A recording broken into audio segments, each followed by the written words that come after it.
श्री सच्चिदानंद सद्गुरु साईनाथ महाराज की जय। श्री सच्चिदानंद सद्गुरु भरद्वाज महाराज की जय। गुरुदेव दत्त। సద్గురు శ్రీ సాయినాథుని యొక్క అనుగ్రహంతో ఆచార్యకర భరద్వాజ మాస్టర్ యొక్క ఆశీస్సులతో ప్రతి బుధవారం మాస్టర్ గారు మనకు అందించిన అద్భుతమైన అమృత భాండం శ్రీ సాయినాథ ప్రబోధామృతం. ఆ ప్రబోధామృతంలోని అంశాలని మనం ప్రతి బుధవారం వివరించుకుంటూ వస్తున్నాం. ఆయన జీవిత విధానము, వారు చెప్పిన మాట ఈ ప్రత్యేకంగా మనం గుర్తించాల్సిన అవసరం. వారి యొక్క జీవిత విధానము, వారి యొక్క వాక్కు. అంటే ప్రతి ఒక్కరిలో కూడా ఒక వ్యక్తిలో వారి యొక్క మాట, వారి యొక్క జీవన శైలి, అదే మార్గదర్శకం. ఇక్కడ సాయినాథుడు మాట తీరుకు తగ్గట్టుగానే తన జీవిత ఆచరణ ద్వారా మనకు గొప్ప సందేశాన్ని ఇస్తున్నాడు. ఈ ప్రపంచంలో ప్రతి ఒక్కటి కూడా మనకు సందేశం ఇచ్చేగానే ఉంటుంది, మనం గమనించగలిగితే. మనల్ని గమనించే విధంగా భరద్వాజ మాస్టర్ గారు మనకి తన రచనల ద్వారా, తన యొక్క సత్సంగాల ద్వారా ఆయన వివరిస్తూ వస్తున్నాడు.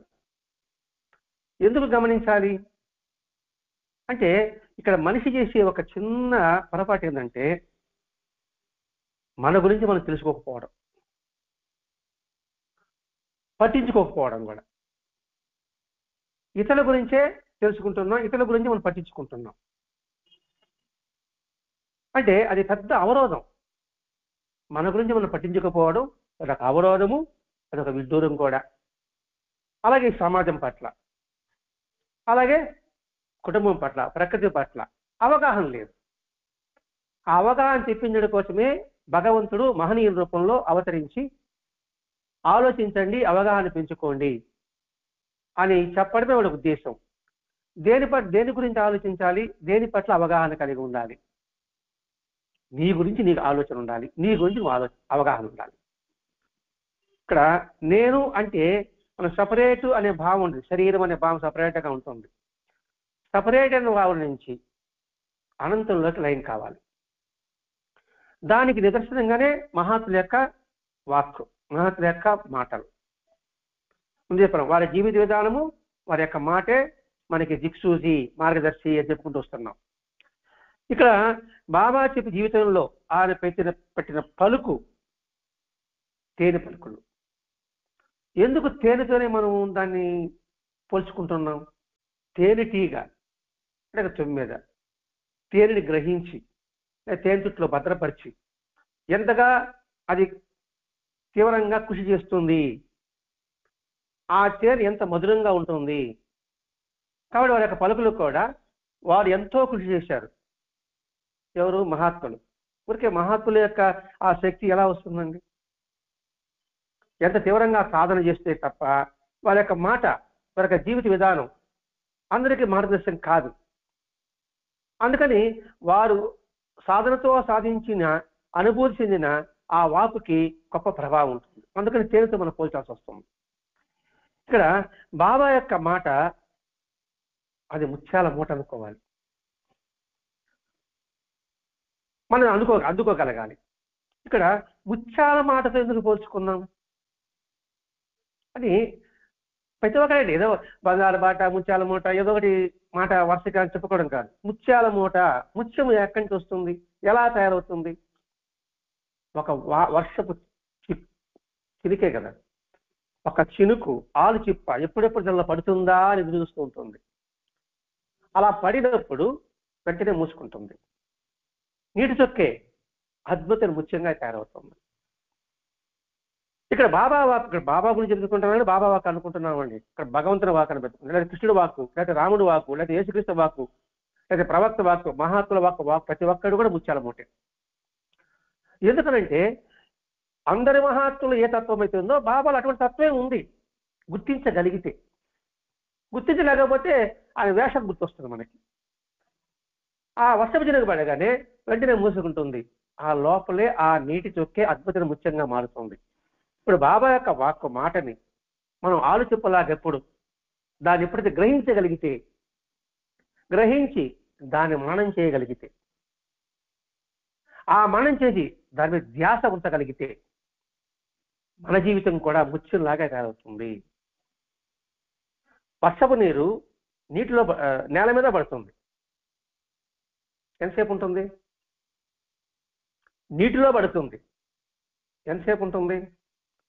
తామరాకు మీద పడుతుంది, కొంచెం మేలు, ముత్యం మర మెరుస్తుంది తామరాకు మీద. అది ఆలోచింపబడింది అనుకోండి, గ్రహించింది అనుకోండి, ముత్యంగా తయారవుతుంది. అందుకని మహాత్ముల యొక్క వాక్కు కూడా మనం గ్రహించగలిగితే అది ముత్యాల మూట. మహాత్ముల యొక్క వాక్కులన్నీ కూడా ఒక ముత్యాల మూటగా మనం గ్రహించగలగాలి, అందుకోగలగాలి. ఆ వానశీకు మనం అనుకోండి, నాలుగు మూసుకుని ఉంది అనుకోండి, వర్షం పడినా దాని మీద ఏం ఉపయోగం ఉండదు. మన హృదయం తెరుచుకోలేకపోయింది అనుకోండి, వాళ్ళ యొక్క వాక్కు నిరుపయోగం అవుతుంది. వింటుంటాం, విని వదిలేస్తుంటాం. అందుకని ఎప్పుడు నిరంతరము హృదయం వికసింపు చేసుకోవాలి, విశాలత్వం చేసుకోగలి. విశాలత్వం ఉంటేనే గ్రహించగలవు, విశాలత్వం లేకపోతే గ్రహించలేవు. సంకుచితం ఉంటే నువ్వు ఎన్ని మాటలను చెప్పు, ఎవరికైనా చెప్పు, వాడు విశాలత్వం లేకపోయిందనుకోండి, అది నీటి మీద రాతలాగా ఉండిపోతుంది. మనిషి విశాలత్వం చేయడం కోసమే మహాత్ముల యొక్క అవతారం అండి. సంకుచితంగా ఉండద్దు, మీరు విశాలత్వంగా ఉండండి, అప్పుడైతే నువ్వు గ్రహించగలవు. అందుకని ఇక్కడ బాబా వాకు ముత్యాల వాటిగా మనం చూసుకుంటున్నాం. అంతేకాకుండా వాళ్ళ యొక్క మాటని పుచ్చుకోవాలి కాదు, అంది పుచ్చుకోగలగాలి, చేసాపాలి. అంటే హృదయం ఆయన సన్నిధికి వెళ్ళగలగాలి. వెళ్ళగలిగితే మాత్రమే ఆ సహజమవుతుంది, అప్పుడే అది మన సొంతం అవుతుంది. అంతేకాకుండా బాబా వాగ్దానం చేస్తున్నాడు, భక్తుడా నేనుండగా నీకు భయం ఎలా అని. వాగ్దానమా ఇంకేదన్నది? వాగ్దానమే. నేనుండగా నీకు భయం ఎలా అన్నాడు అనుకోండి, అది వాగ్దానమే. నువ్వు 1000 మైళ్ళ దూరాన్ని ఉన్నా సరే చివరి క్షణంలో నా చెంతకు చేర్చుకుంటాను. ఈ పరామర్శకు వచ్చాడు. నాకు అర్పించకుండా ఎవరైతే ఏం చేయడో వారికి బానిసను. నా భక్తుని ఇంట్లో అన్నవస్త్రాలు ఏమి ఉండదు. నా వాడి నా నుంచి దూరం ఏనాటికి కానే మనం నా వాడిని. ఇవన్నీ కూడా వాగ్దానాలు ఉన్నా కదా. అంటే ముఖ్యమైనది మన భారతీయ సంస్కృతి ఇలా నిలబడడానికి కారణం ఏంటంటే ఇచ్చిన మాట తప్పకుండా ఉండడం. మన భారతీయ సంస్కృతిలో ఇంతగా బలంగా ఉన్న కారణం అంటే ఇచ్చిన మాట తప్పకుండా ఉండడం. అనాదిగా చూడండి, ఇంతకు ముందంతా ప్రామిస్ నోట్లు లేవు, మాట మీద నడుస్తుంది. ఆ మాట మీద గురి, ఆ మాటే సత్యం. అందుకని అప్పటి నుంచి కూడా అంటే ఏమిటి, ప్రతి ఒక్కరు కూడా ఆ సత్యం పలకడం అనేది అనాదిగా వస్తుంది. వాడు ఫలానా పని చేస్తారన్నా, ఫలానా విధానంగా చేస్తారన్నా, ఫలానా టైం చేస్తారన్నా మాట ఇచ్చాడంటే ప్రాణం పోయినా సరే దాన్ని నిలబెట్టుకుంటాడు. దాని ఉదాహరణే సత్యహరిశ్చంద్రుడు. ఆ సంప్రదాయాన్ని బాబా ఇక్కడ చేస్తున్నాడండి ఇక్కడ. అందుకే ఇచ్చిన మాట నిలుపుకో బాబా చెప్పాడు అని చెప్పి ఆయన నిలుపుకుంటున్నాడా లేదా? నిలుపుకుంటున్నాడు. అందుకని ఇక్కడ ఇది మన జాతికి ఆదర్శం. ఏది ఇచ్చిన మాట నిలబెట్టుకోవడం, దానే బాబా చేస్తున్నాడండి. రామాయణం అంతా అదే, వాళ్ళే మనకి ఆదర్శం. ఇదే తులసీదాసు కూడా ఒక మాట అంటాడండి, ప్రాణ్ జాయ్ పర్ వచన్ నా జాయే. ప్రాణం పోయినా సరే మాట మాత్రం నిలుపుకో, ఆ మాట పోకూడదు. ఎవరు చెప్పారు? తులసీదాస్ చెప్పాడు. అందుకని ఆనాటి నుంచి ఈనాటి వరకు బాబా తను ఇచ్చిన మాటని వాగ్దానం నెరవేరుస్తూనే ఉన్నాడు. అది మనం గుర్తించగలిగితే, మనం అది గుర్తించలేకపోతున్నాం. ఎందుకంటే ఎందుకు గుర్తించలేకపోతున్నాం అంటే అవగాహన శూన్యం, అంతే. అవగాహన శూన్యమైతే అంటే ఎట్లా అంటే మనం భగవంతుని కోరుకుంటుంటాం, మా పరిస్థితులు మారేలా చూడమని మనం భగవంతుడు ప్రార్థిస్తూనే ఉంటాం. మీరైనా నేనైనా ఇక్కడ బాగా ఈ వాక్యాన్ని అర్థం పెట్టుకోవాలి. భగవంతుడా మా పరిస్థితులు మారేలా చూడు. ప్రతి ఒక్కడు కోరుకుంటాడు, వాడు ఏ పరిస్థితుల్లో ఉన్నప్పటికీ కూడా. కూటికి లేని వాడి నుంచి కోటీశ్వరుడి వరకు కూడా ఈ ప్రార్థన చేస్తూనే ఉంటాడు. తమ జీవితాన్ని మార్చే పరిస్థితులు అవేనని గుర్తించను.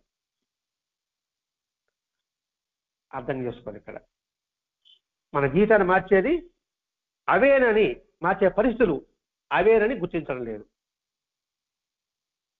అంటే దేవుడు మన ఉన్నత కోసం ఇచ్చిన సువర్ణ అవకాశం అని గమనించలేకపోతున్నాం. అద్భుతమైన వాక్యం అండి. తమ పరిస్థితులు మార్చేలా చూడమని దేవుడు ప్రార్థిస్తుంటాం. మన జీవితాన్ని మార్చేదానికి ఆ పరిస్థితులు వచ్చాయనే సంగతి మర్చిపోతున్నాం. దేవుడు మనకి ఈ సువర్ణ అవకాశం అని గుర్తించలేకపోతున్నాం. నీ పరిస్థితి కావచ్చు, నా పరిస్థితి కావచ్చు. ఏంటి నాకు పరిస్థితి అని నేను బాధపడుతుంటా. ఈ పరిస్థితి నీ జీవితాన్ని మార్చేందుకు సువర్ణ అవకాశంగా భగవంతుడికి ఇచ్చాడు. అలాగే ప్రతి ఒక్కరి జీవితంలో కూడా ఒక సంఘటన జరిగింది, ఏంటి నాకే పరిస్థితి వచ్చింది అంటాం. ఆ పరిస్థితి నేను ఉన్నత తీసుకోవడం కోసం తీసుకెళ్తా ఉన్నది. ఆయన గుర్తించకుండా బాధపడుతున్నాం. భగవంతుడు ఒక పరిస్థితి మనకి ఇచ్చాడంటే తద్వారా మన ఉన్నత కోసమే ఉంటుంది. భరద్వాజ మహర్షి వాళ్ళ అన్న కూడా చనిపోయాడు, అది పరిస్థితి. ఎందుకు అలా కల్పించారు? ఆయన ఉన్నత కోసం. బుద్ధుడు, రమణ మహర్షి, అబ్దుల్ కలాం, అబ్దుల్ ఏరోనాటిక్ ఇంజనీర్ కావాలనుకున్నాడు, అది రాలేదు. ఏంటండి? అది రాలేకపోవడం వల్ల ఎంత ఉన్నత స్థాయికి వెళ్ళాడు అర్థమని భావిస్తున్నాం. ఇది మన గుర్తించాలి. అందుకని ఇక్కడ బాబా విషయంలో ప్రతి ఒక్క జీవితంలో కూడా మన జీవితంలో, అందుకే భగవంతుని ఏ పరిస్థితుల్లో ఉంచితే ఆ పరిస్థితులు స్వీకరించు అని బాబా చెప్పాడు. అంటే ఒక్కొక్క వాక్కు అది ముత్యాల మూట కాదంటారా? బంగాళ బాట కాదంటారా? ఇట్లా అనేక కోణాల నుంచి మనం ఆలోచించుకున్నప్పుడు ఏమవుతుందంటే అది ప్రాణం పోయినా సరే మాట నిలబెట్టుకో. అలా నిలబెట్టుకుని ఎవరున్నారు? మనం చెప్పుకున్నాం, హరిచంద్ర చేస్తున్నాం, గాంధీ మహాత్ముడు చెప్పుకుంటున్నాం. అంటే నోటి మాటకు అంత విలువ ఇచ్చారు మన పెద్దలు. ఆ పెద్దలు ఏ సాంప్రదాయం చెప్పారు అదే మనకి బాబా తెలియజేస్తున్నాడు. ఒరే మన పెద్దలు పూర్వకాలు ఎలా ఉండేవాళ్ళు ఆయన, మీరు వినడం లేదు, అదే సత్యాన్ని అంటిపెట్టుకో అని పురంధరకు చెప్తాడు కదండి. అలాగే బాబా కూడా ఇచ్చిన మాట నిలబట్టుకున్నాడు. పిలాజీ గురువే భార్య వచ్చినప్పుడు బాబా ఒక నాణ్యాన్ని ఇస్తాడు, జాగ్రత్తగా పెట్టుకోమా అని ఇస్తాడు, ఒక ₹10 ₹5 చేసి. అప్పుడేమవుతుంది? బాబా నాకు మీ గుర్తుగా బొడ్డు ఇవ్వండి అని అడుగుతుంది. ఇస్తానులేమా అంటాడు. ఇంకా బాబా సరి వదిలిపెట్టేస్తాడు. అంటే బాబా మాట ఏమవ్వాలి ఇక్కడ? వెంటనే బాబా శరీరాన్ని సమాధి చేసేటప్పుడు అనే గుడ్డ చుట్టుకుంటారు కదా, ఆ గుడ్డ తీసి ఆ పక్కన ఉంటే ఆమె చేతికి ఇచ్చాడు. అంటే బాబా మాట నిలబెట్టుకున్నది లేదా? అది మన సాంప్రదాయం అండి. ఇప్పుడు బాబా సూక్తులతో బాబా నెరవేరుస్తారంటే మనకు అర్థం చేసుకోవాల్సింది ఏంటి? ఇచ్చిన మాట నిలబెట్టుకో. భగవంతుడు మన ఏ పరిస్థితుల్లో ఉంటే ఆ పరిస్థితి భగవంతుడి ప్రసాద్ నీ ఉన్నతికే అది ఉపయోగపడుతుంది, నువ్వు గుర్తించుకో. అందుకే స్వామి వివేకానంద ఒక మాట అంటా అండి, కళ్ళు 2, చెవులు 2, నోరు 1 ఆయన చెబుతూ ఎందుకు ఇచ్చాడంటే నోటితో ఒకసారి పలికినది మారడానికి వీలు లేదు. ఒక్కసారి పలికితే ఇంకా మారడానికి వీలు లేదు. రామబాణం లాగా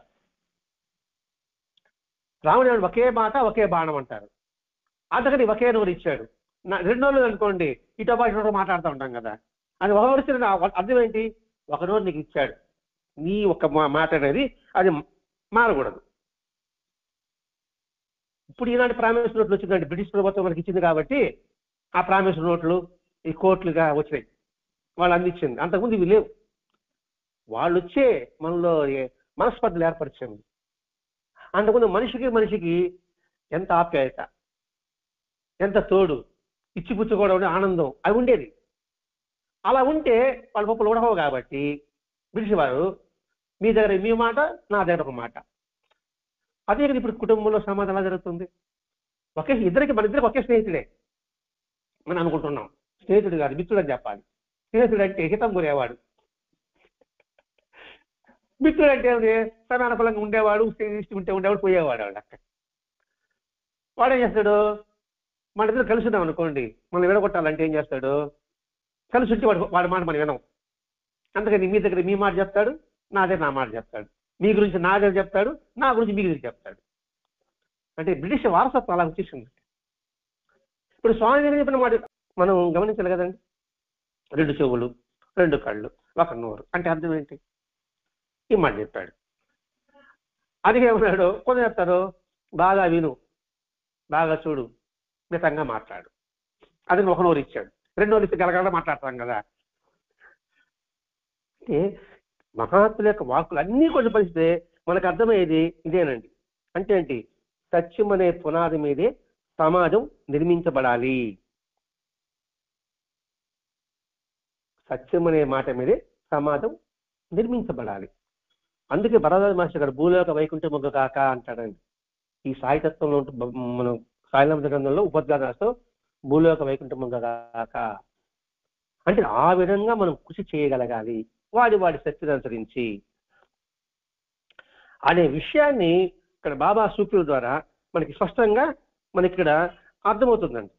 అంతేకాకుండా భగవంతుడు మనకి 3 వరాలు ఇచ్చాడండి. 1 సమయం ఇచ్చాడు, 2 శక్తి ఇచ్చాడు, 3 ఏకాగ్రత ఇచ్చాడు.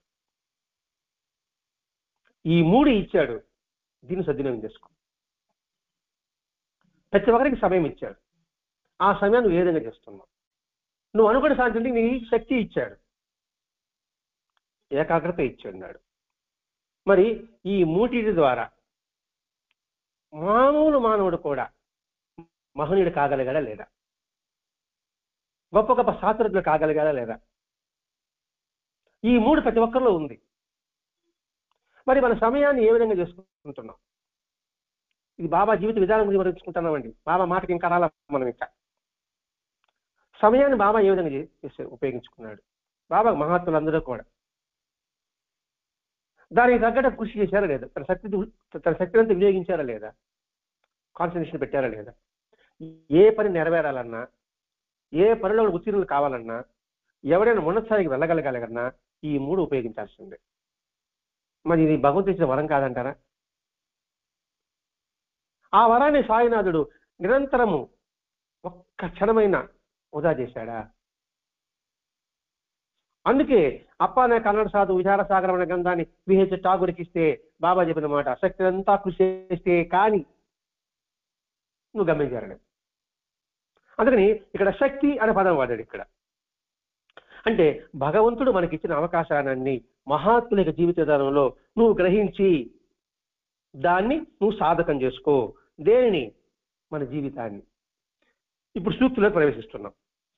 ఇప్పుడు 9వ సూక్తి. నువ్వు 1000 మైళ్ళ దూరాన్ని ఉన్నా సరే చివరి క్షణంలో నేను తెచ్చుకుంటాను అన్నాడు. నువ్వు 1000 మైళ్ళ దూరాన్ని ఉన్నా సరే చివరి క్షణం చేర్చుకుంటాను అంటే అర్థం మనం ఏమనుకుంటాము, మనం ఎక్కడున్నా కూడా మన దగ్గర చేర్చుకుంటాడా? ఎట్లా చేర్చుకుంటాడబ్బా? ఏ విధంగా చేర్చుకుంటాడు అని వస్తుంది మనకి. దీని ఉదాహరణే శ్మశానం. ఎవడు ఎక్కడ జరిగినా కూడా శ్మశానానికి రావాల్సిందే. ఆ శ్మశానంలో ఎవరున్నారు? శివుడు ఉన్నాడు. వాడు మంచివాడా చెడ్డవాడా కాదు, వాడు అమెరికా చనిపోని ఇంకొక ఎక్కడ చనిపోని ఎక్కడో వాళ్ళ శ్మశానంలోకి రావాల్సిందే. అంటే ఏంటి? అందరూ నా వాళ్ళు. అందుకని వారిని నేను ఎప్పుడూ కూడా నా చెంతకు చేర్చుకుంటాను చివరి క్షణంలో. అది బాబా శివతత్వం. ఎందుకు బాబా మందిరంలో నంది పెడతారు? ఇందుకే ఆయన శివతత్వం కాబట్టి నంది పెడుతున్నాడు అక్కడ. ఇంకేది దేవుడికి నంది పెడతారు? శివుడు తప్ప ఇంకెక్కడ పెడతారా? అందుకని నీవు 1000 మైళ్ళ దూరం ఎక్కడైనా ఉండు, నేను చెంత తెచ్చుకుంటా. అదే పార్వతి అడుగుతుంది, ఏంటి ఇక్కడ కైలాసం వదిలిపెట్టి నువ్వు ఆడు కూర్చుంటావంటే, పార్వతి అందరూ వాళ్ళు చీపో అని తరిమేసి కాల్ చేస్తున్నారు. మరి అభాగ్యుడు వాడిని ఎవరు ఆదరిస్తారు? అందుకని నేను ఆదరిస్తున్నా. రెండవది, భూతగణాలు ఉంటాయి కదా, అవి ఊళ్ళోకి పోకుండా నేను ఇక్కడ నాట్యం చేస్తుంటా. నా నాట్యం చూసి ఆ భూతగణాలు ఊరి మీద పడవు. 2 కారణాలు సార్. అంటే బాబా యొక్క తరచుండి. అలాగే అంటే భూతగణాలు చెడు అనుకుంటున్నాం మనం, పాపం అనుకున్నాం. అవి ఊళ్ళ మీద పడకుండా ఇవి నాట్యం చేస్తూ అనుకోండి, ధ్యానం చేస్తూ ఉంటుంది. ఇప్పుడు అమృతం చిలికినప్పుడు తిరిసక పంచాల రాక్షసులకి దేవతలకి. ఇంకా రాజులకి చాలా అందుకని మోహిని రూపం వచ్చింది విష్ణువు. ఆమె బాగా నాట్యం చేసేటప్పటికి రాక్షసులు ఏం చేశారు? దాని మీద మనసు మళ్ళించేశారు. అర్థమైంది అనుకుంటున్నా. అందుకోసం ఇక్కడ నువ్వు వేల మేళ నుండి చూడ అంటే భగవంతుడి సంతకి మనం చివరి చేరుకుంటాము. మనం ఇంకా చేర్చుకుంటాను చెప్తున్నాడు. ఆయన పట్ల ఎలా కృతజ్ఞతాభావం కలిగి ఉండాలి అనే భావాన్ని ఏర్పరచుకోవాలండి. మనం ఎక్కడ చేర్చుకుంటాను చెప్పేశాడు కదా, మనం ఎక్కడ ఉంటాంలే అని మనం భావిస్తూ ఉంటాం. అది చాలా పొరపాటు. అది మరి ఇంతగా ప్రేమలు వస్తుంది కదా, వాడికి నచ్చిన మెచ్చినతులు మనం మర్చుకోవాలి కదా అని ఆలోచించుంటున్నాడు ఇక్కడ. ఇంకోటి 10వ సూక్తి, ఎవడైతే ఎప్పుడు నన్నే చూస్తూ నా గురించిన మాటలనే వింటూ ఎల్లప్పుడూ సాయి సాయి నామాన్ని ఉచ్చరిస్తూ నాయందే మనసును నిలుపుతాడో వాడు నిశ్చయంగా భగవంతుని చేరుకుంటాడు. వాడు ఇహం గురించి పరం గురించి భయపడవలసిన పని లేదు. ఎవడైతే నన్నే చూస్తూ నా గురించిన మాటలే వింటూ ఎల్లప్పుడూ నా నామాన్ని స్మరిస్తూ నాయందే మనసు నిలుపుతాడో, ఇక్కడ నన్నే అంటే బాబా రూపం అనుకుందామా? బాబా చెప్పాడు. బాబా అంటే అయ్యో శరీరం మాత్రం కాదురా నాయన, నేను శరీరంలో ఉన్నాను అనుకుంటే నన్ను చూడనట్లే. మరి ఈ 2 చెప్పినప్పుడు నన్నే అంటే ఎవరు? సర్వగతమైన చైతన్యము. అంటే ఈ సృష్టిని చూస్తూ ఉండు, గమనిస్తూ ఉండు. ఆ గమనిస్తూ ఉన్నప్పుడు, అలా చూస్తున్నప్పుడు నా గురించే మాటలు విను. నీరు ఎలా చేస్తుంది, భూమి ఎలా ఆకాశం ఎలా చేస్తుంది, ప్రకృతి ఎలా చేస్తుంది, పక్షి ఎలా ఉపయోగపడుతుంది అని చెప్తుంటే దాని గురించే వింటూ ఉండు. ఎల్లప్పుడూ దాన్నే స్మరించు. దాన్నే అంటే వాటి వాటి ధర్మాన్ని స్మరించు. చెట్టు యొక్క ధర్మం ఉంది, పుట్ట యొక్క ధర్మం ఉంది, కొండ యొక్క ధర్మం ఉంది, ప్రకృతి యొక్క ధర్మం ఉంది, మేఘం యొక్క ధర్మం ఉంది. ఆ ధర్మాన్ని నిరంతరము స్మరిస్తూ ఉండు. అలా స్మరిస్తూ ఉంటే మన మనసు ఏమిటిది? దాని మీద లయమైపోతుంది, బడబడకెట్టంలాగా. అంటే ఈ మాట ఏంటంటే ఈ దేహం ఉంది, ఈ దేహానికి కారణం ఎంత పంచభూతాలు, నేనే సృష్టించలేదు. ఎంత అద్భుతమైన సృష్టి అండి ఇది. ఇప్పుడు మన దేహం ఉందండి, మన దేహం లోపల ఎన్ని శబ్దాలు ఉన్నాయి మనకి వినిపిస్తుందా? వినిపిస్తుంది సార్. అది ఎక్కువగా పెట్టుకున్నామనుకోండి, సౌండ్ పెట్టుకున్నాం అనుకోండి, లోపల డబడబా బుడబడా అబడబడా అబడబడా శబ్దాలు వస్తాయి కదండి. ఆ శబ్ద తరంగాలంతా కూడా ఆపుతున్నాడే. ఎవరు ఆపుతున్నారా? ఇది ఆలోచించడం అంటే అండి. నన్నే చూస్తూ నా గురించే మాటలు వింటూ నన్నే స్మరిస్తూ అంటే ఏంటంటే మన సృష్టి గురించి ఆలోచించాలి. అంటే ఎంత గొప్పగా ఇక్కడ వివరిస్తున్నాడండి మాస్టర్ గారి పదంలో. ఇప్పుడు చెమట వస్తే బయట వస్తుంది, మరి రక్తం బయట వస్తుందా? రంధ్రాలు ఉంటే చెమట బయట వస్తుందండి, మరి రక్తం ఎందుకు బయట రావడం లేదు? మరి సృష్టికర్తుడు ఎంత అద్భుతం సృష్టి చేశాడు. ఇలా అన్నప్పుడు ఏమవుతుంది? నీ మనసు పడుతుందో వాడు నిశ్చయంగా భగవంతుని చేరుకుంటాడు. అంటే ఏంటి? జ్ఞానాన్ని చేరుకుంటాడు. అబ్బా, అది ఎంత ప్రకృతి. మనం కూడా ఈ విధంగా జీవితాన్ని అలవర్చుకోగలగాలి అనే జ్ఞానం వస్తుంది. కానీ ఇక్కడ భగవంతుడు చేరుకుంటాడంటే ఏదో బాబా దగ్గరకో కైలాసానికి పోవడం అని మన సినిమాలు చూపిస్తారు. అంటే జ్ఞానం దగ్గరకు చేరతావని ఉద్దేశంతో. అంటే దీన్ని బట్టి ఏమవుతుంది? ప్రతి ఒక్కడు కూడా జ్ఞాన స్వరూపుడు కాగలడు. కాగలగలంటే ఏం చేయాలి? నిరంతరం గమనిస్తూ ఉండు.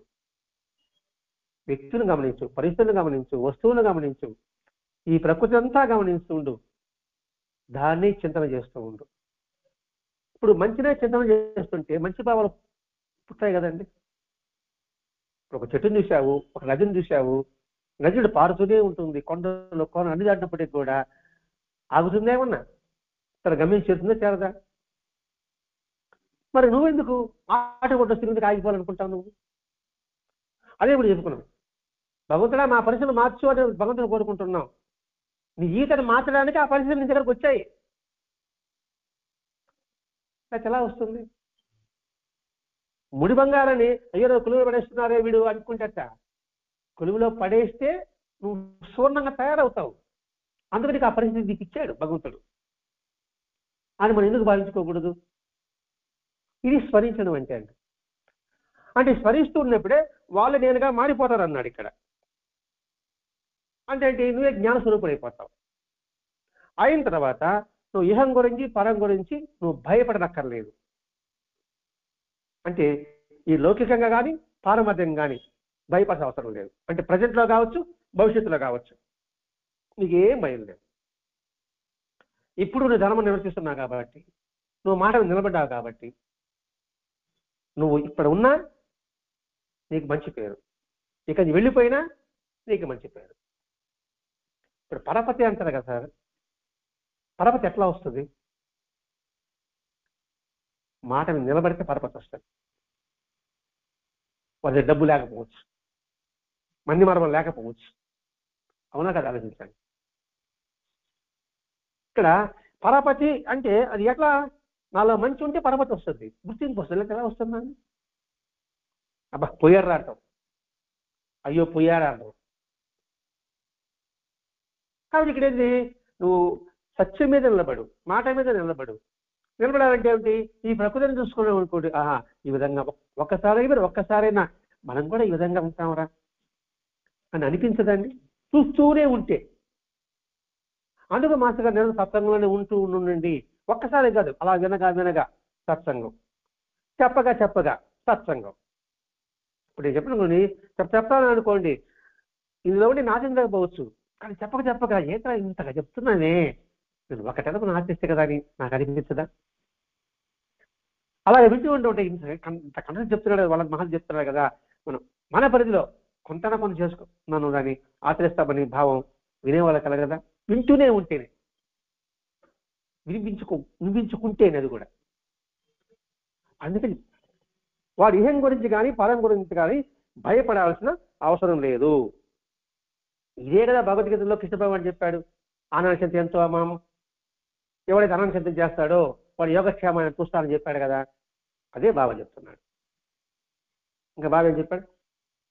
కృష్ణుడు కూడా నన్ను పదమాడుతున్నాడే కానీ కృష్ణుడు అంటే ఎవడు? విశ్వవంత స్వరూపుడు. అందుకే కృష్ణుడు విశ్వరూప స్వరూపులో కొండలు అన్ని కనిపిస్తాయి కదండి.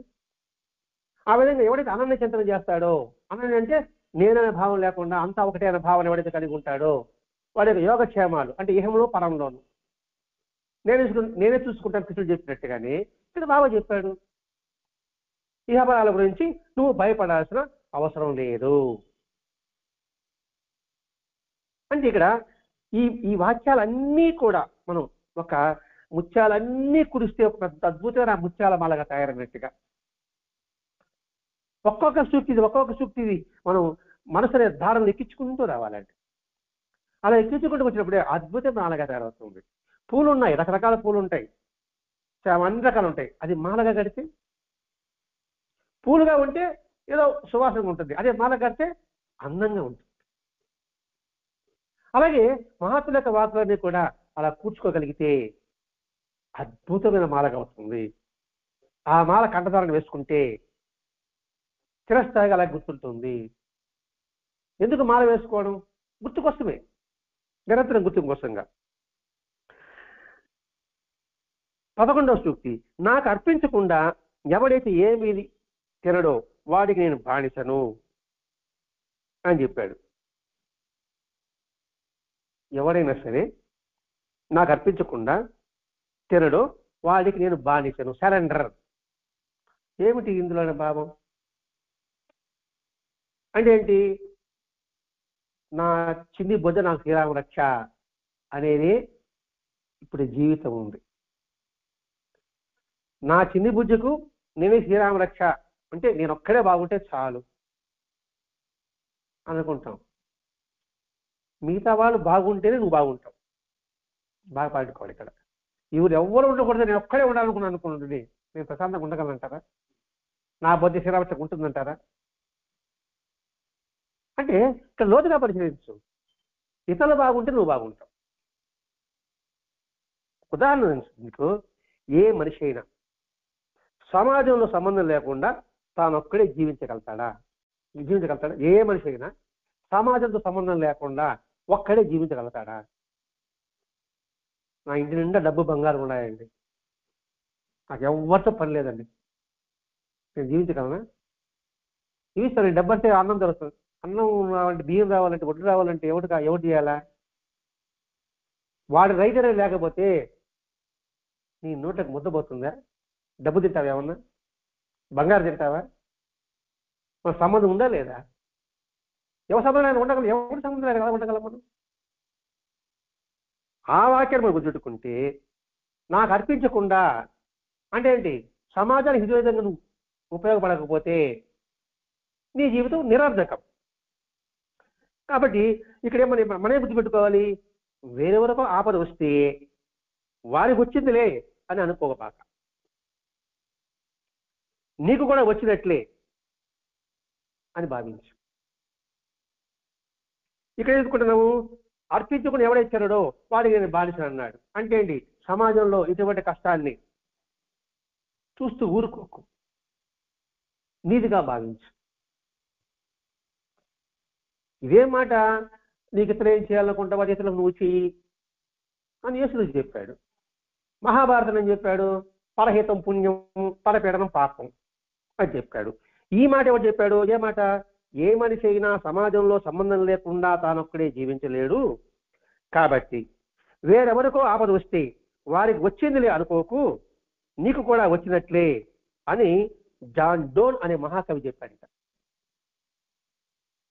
ఏ మహాకవి చెప్పినా, ఏ రచన చెప్పినా వేదంలో చెప్పారే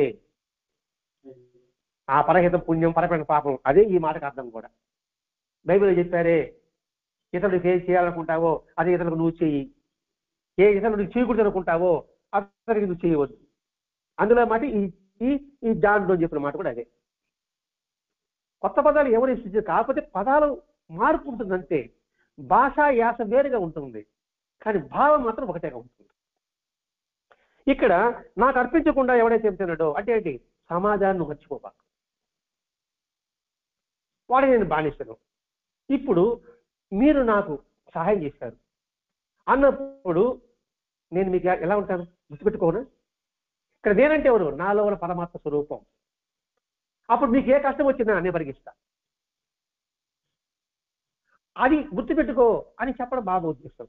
అని చెప్తున్నాడు, నాకు అర్పించకుండా ఎవడైతే ఏమిస్తున్నాడో వాడికి నేను బానిసన్నాడు. ఇక్కడ నాకు అంటే వ్యక్తి కాదు, అది బాగా మనం గుర్తుపెట్టుకోవాలి. నాకంటే వ్యక్తి కాదు, నేనంటే వ్యక్తి కాదు, అనంత విశ్వ చైతన్యం యొక్క భాగము. కాబట్టి కుక్కకు ఆకలేస్తే రొట్టె వేశాడు, అది నా ప్రాణం అన్నాడు. ఎప్పుడైతే ఆ లక్ష్మీబాయి ముందు నాకు రొట్టెదా అన్నాడు, లక్ష్మీబాయికి ఆమె గబా రొట్టె చేసుకొచ్చింది. బాబాయ్ వేసాడు, కుక్కకి వేసాడు, ఆమె చిన్నబుచ్చుకుంది. అప్పుడు బాబాయ్ ఏం చెప్పినమాట? దానికి ప్రాణం ఉంది, అడగడానికి నోరు లేకపోవచ్చు, అయితే ఇంటి నేను తిన్నట్లే అన్నాడు. అది ఆమె గుర్తుపెట్టుకున్నాను. పెద్ద చదువుకోలే, రోజు హారతలకు రాలే, పారాయణ చేయలే, బాబా చెప్పిన మాటని గుర్తుపెట్టుకుంది. జీవితాంతం మొట్టమొదటి అన్నం బయట పెట్టేది. దానికి బాబా ఏమి ఇచ్చాడు? ఆమెకి 9 రూపాయల నాణాలు ఇచ్చాడు. ఇంకెవరికి ఇచ్చే సందర్భాలు మనకు కనిపించలే. అంటే బాబా మాటని ముత్యాల మూటగా మార్చుకుంది, ముత్యాల మూట అందుకోగలిగింది. కానీ ఇక్కడ ఈ నాకు అంటే ప్రకృతిని, సమాజాన్ని దృష్టిలో పెట్టుకో, సృష్టిలో యొక్క ప్రతి ప్రాణిని గుర్తుపెట్టుకో. దానికి నువ్వు ఏమి చేస్తే నేను నీకు సరెండర్ అవుతా. సరెండర్ అవుతాడంటే ఏంటి? మన యొక్క ఇహం గురించి పరం గురించి ఆయన ఎప్పుడు గమనిస్తూనే ఉంటాడు, చేస్తూనే ఉంటాడు. ఇప్పుడు యేసు నా కాపరి అంటారు కదండి. కాపలు కాసేవాడు యేసు ఎంత గొప్ప మహాత్ముడు కదా, ఆయన కాపరి అంటే ఏంటి? ఆ కంచెలో నుంచి గొర్రెలు దాటకుండా చూస్తూ ఉంటాడు. ఆయన ఆశ్రయించింది గొర్రెలు, అది కంచి దాటకూడదు, దాని కాపలాగా ఉన్నాడు. అంటే భక్తుడు కోసంగా భగవంతుడు ఎంతకైనా దిగి వస్తాడు. అన్నమైన పలకని వెంకటేశ్వర మూసినట్టుగా. ఇంకా చదువు తక్కువబాయి వాళ్ళు చూసామనుకోండి, వాళ్ళు చేసే పనులంతా కూడా పిండి విసరడం, నీళ్ళు చదవడం ఆయన చేశాడు. అలాగే ఆలవారస చూసుకున్నాం అనుకోండి, ఎన్ని పనులు చేశాడు. ఇప్పుడు కోనేరు చదువుతారు కదా తిరుమలలో, ఆ కోనేరు చదువుతానికి ఒక సంవత్సరం అంటే వెంకటేశ్వర వస్తాడు తట్టు బయట పోయేదానికి. రాలేదా? ఆ కోనేరు ఎవరి కోసం చదువుతున్నాడు? ఆ ఊరి సమాజం కోసం, అంతే కదా. అది ఇక్కడ తన శక్తిని సమాజం కోసం అర్పిస్తున్నాడు. సమాజం అంటే ఎవరు? భగవంతుడే కదండి. అప్పుడు ఆయన బానిస అయ్యాడు. ఆ తర్వాత గడ్డపరత కొట్టాడు, గడ్డం తగలడం, ఆ గడ్డపరకు అట్లే ఉంటుంది కదా వెంకటేశ్వర గుళ్ళో. మరి బానిస అయ్యాడా లేదా? కాబట్టి అది రఘువీర పండుగ చెప్తాడు, 2000 మైళ్ళ దూరాన్ని సరే నువ్వు లేకుండా నేను ఒక మెచ్చికేలా తినను అంటాడు. అంటే ఏంటి? ఎప్పుడు అంచెంత ఉన్నట్టే కదండి. మరి రఘువీర పండుగకి అంతటి అనుగ్రహం ఎలా లభించింది? ఒక్క మాట ఉన్నాడు బాబా గురించి, దాచుకని చెప్పింది. షిరిడీకి బయలుదేరాడు, బాబాను చూడలే. బయలుదేరితేనే అతనికి వాళ్ళ బిడ్డకి అనారోగ్యం వచ్చింది. వెనక్కి తగ్గాడా? తగ్గలే. ఏడా పాకపోక ఆడపోతాడే జ్వరం వచ్చానుకోండి, ప్రయాణం అయ్యాడు. ఇట్లాంటివి ఎన్ని చేశాడు? అందుకని 2000 మైళ్ళ దూరాన్ని ఉన్నా సరే నేను లేకుండా మెతికైనా తినను అంటే ఆయన మన చెంతనే ఉన్నాడు. ఇలా ప్రతి ఒక్క ఈ 11వ సూక్తిలో మనం గుర్తించవలసింది అది. ఆగలకుండా ఏ ప్రాణిగా నువ్వు తరివేయవద్దు, నీకున్నంతలో నువ్వు చేస్తూ ఉండు. ఇప్పుడు ఉసిరికాయ కామికి కాలంలో ఇస్తారు కదండి, సంక్రాంతి భిక్షానికి పోతే ఆ ఉసిరికాయ ఇస్తే బంగారం ఉసిరికాయ కురిపించాడు కదండి. ఇట్లా అనేక శివపురాణ చరిత్రలో కానీ, ఆలోచనలో కానీ, భాగవతంలో కానీ ఎన్ని లేవు. కుచేడు పిడికి అటుకులు ఇచ్చాడు, సగసమను పొందాడు. కృష్ణుడికి అంటే ఏమిటి? కృష్ణులో ఉన్న అంత చైత్ర తత్వాన్ని ప్రాణుడికి ఇచ్చాడని అర్థం.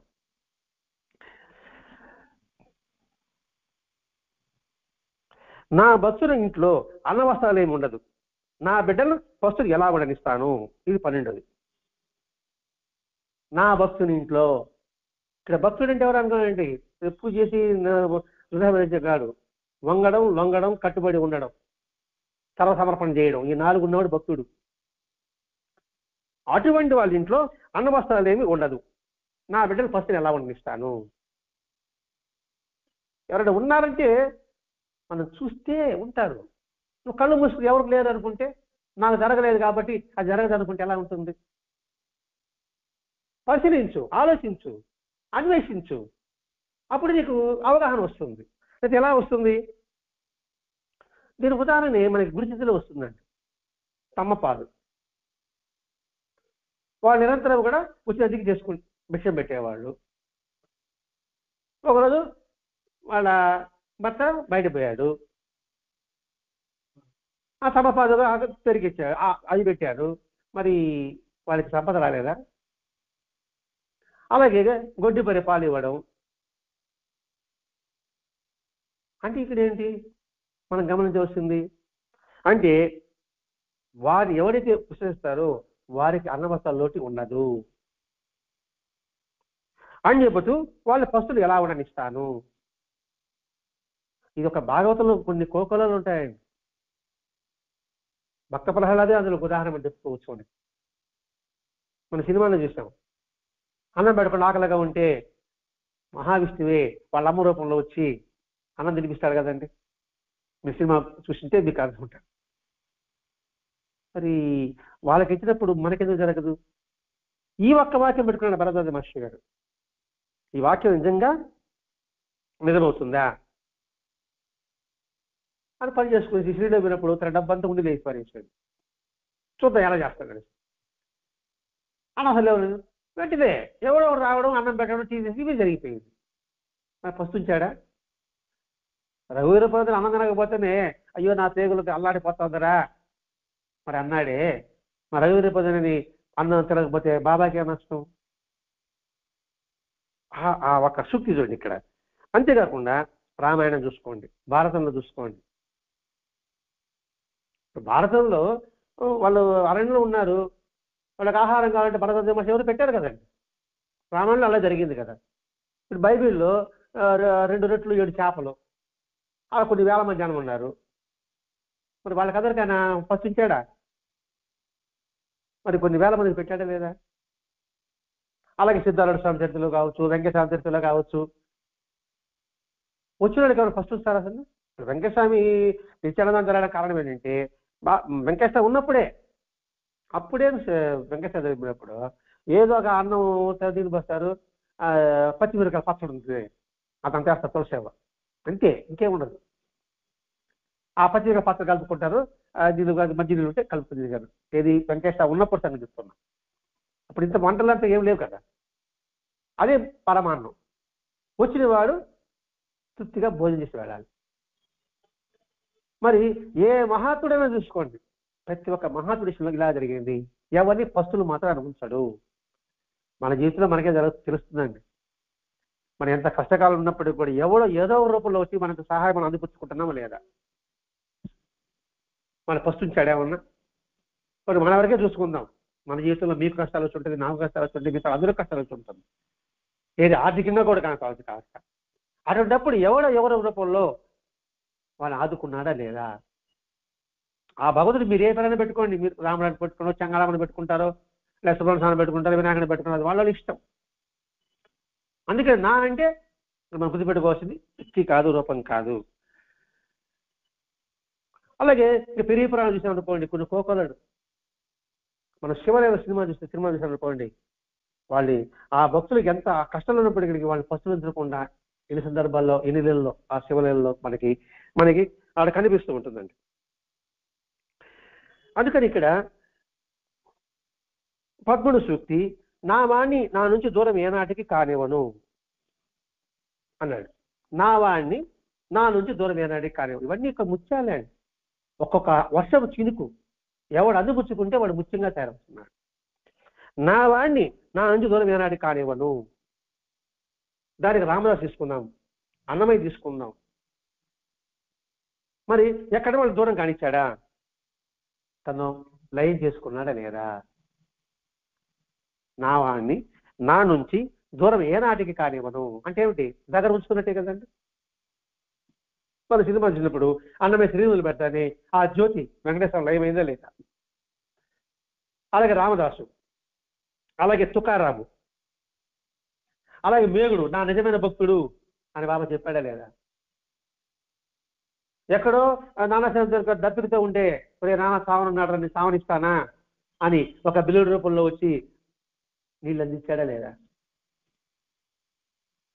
అదే నానాసాహెబ్కి ఏదో ఒక వినాయకుడి గుడికి వెళ్ళాలంటే అర్ధరాత్రి అయితే నాకు కప్పు టీ తీసుకోవాలనుకున్నప్పుడు ఆ కప్పు టీ అర్ధరాత్రి కూడా ఇప్పించాడా లేదా? వాళ్ళ సంగతి పక్కన పెడదామండి, మన సంగతి చూద్దాం.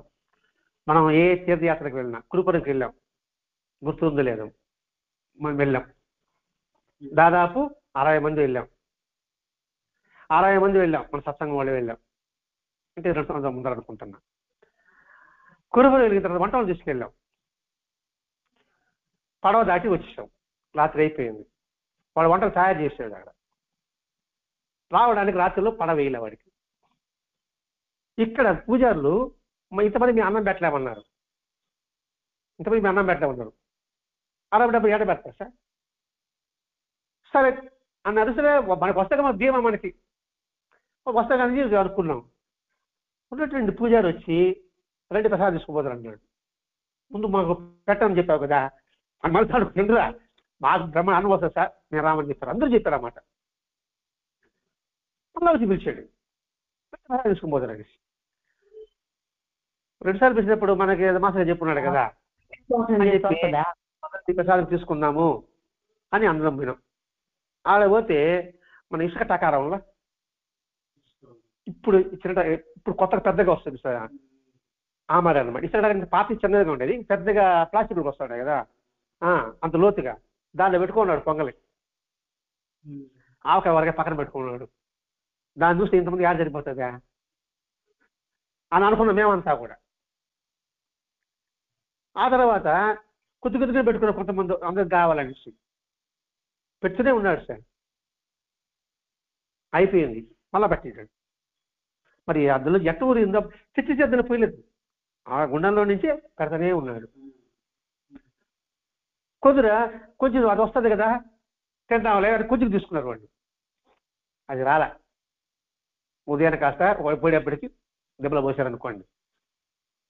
మరి ఇంతమంది 70 మందికి పసుపు ఉంచాడా? రాకపోతే పరిస్థితి ఏంటి? ఇదండి మనకి మాస్టర్ గారు మనకి అందించిన గొప్ప వరం. ఏమిటి వరం ఏంటి? శ్రద్ధ, సబ్బూరి అది ఇచ్చాడు. ఆ విచ్చినందు వల్ల మనం చేసిన సత్సంగ పారాయణ ఫలితము ఆయనకు అందింది. అందుకని మనల్ని ఏమన్నా పస్తుంచాడా? మనల్ని దగ్గరకు రానికుండా చేసుకున్నాడా? ఇట్లా ప్రతి ఒక్క సూక్తి కూడా మనం బాగా గమనించుకుంటూ మనం పరిశీలిస్తున్నప్పుడు అది మనకి ఒక ముత్యాల మూటలాగా మనకు అందుతుంది. కాబట్టి ఇక్కడ మనకి సమయం ఇచ్చాడు, శక్తి ఇచ్చాడు, ఏకాగ్రత ఇచ్చాడు. దాన్ని ఉపయోగించుకో. మనకు వచ్చే పరిస్థితులు మనల్ని ఉన్న జీవితాన్ని తీసుకెళ్తుందని మాత్రం గుర్తించుకో. ఇది గొప్ప సువర్ణ అవకాశం అని గమనిస్తూ ఉండు. ఏ సమాజంలో మనిషి సమాజంతో సంబంధం లేకుండా జీవించలేడు. కాబట్టి సమాజాన్ని నువ్వు గుర్తుపెట్టుకో. అలా గుర్తుపెట్టుకుంటే మన ఇహం గురించి పరం గురించి భయపడాల్సిన పని లేదు.